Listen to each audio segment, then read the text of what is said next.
A few weeks ago, we told you about the political turmoil in the Philippines triggered by the widening rift between the Vice President, Sara Duterte, and the President, Ferdinand Marcos Jr. Remember, the Vice President had said that she had hired a hitman to kill the President, his wife, and the lower house speaker in the event that she herself were killed.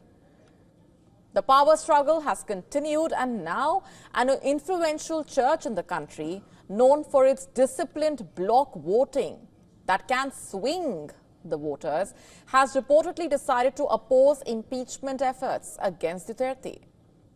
Let's break it down for you.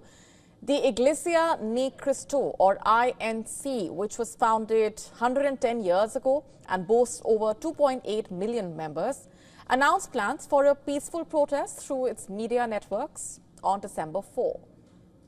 According to a report by the South China Morning Post, the church has said that it plans to support the opinion of President Marcos Jr. that opposes an impeachment case against Vice President Sara Duterte, quote unquote.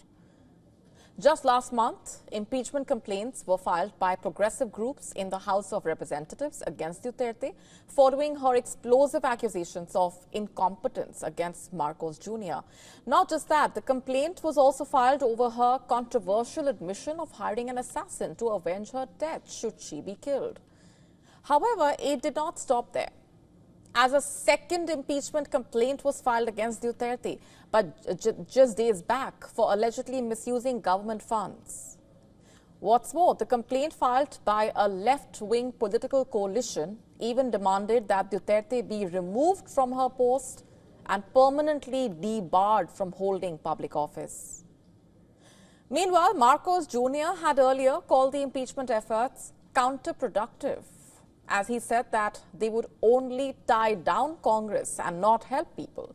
The two leaders, Duterte and Ferdinand Marcos Jr., have been caught in this power struggle for a while now. Interestingly, just over 2 years ago, both President Ferdinand Marcos Jr. and Vice President Sara Duterte campaigned as a united front under the Marcos Duterte Uniteam coalition in the 2022 election.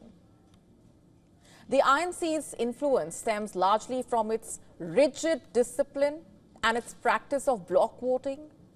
What happens there?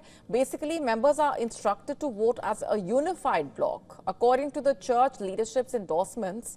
In fact, the practice of bloc voting, which had become a defining feature of the church, was rooted in its doctrine of unity. Insiders say this practice has made the church a sought-after ally for politicians at all levels of government.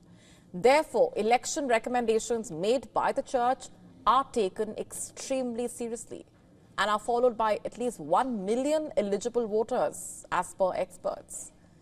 With the Philippines' midterm elections coming up in May next year, the INC's bloc vote could prove to be critical. To stay up to speed with the latest news, download the WION app and subscribe to our YouTube channel.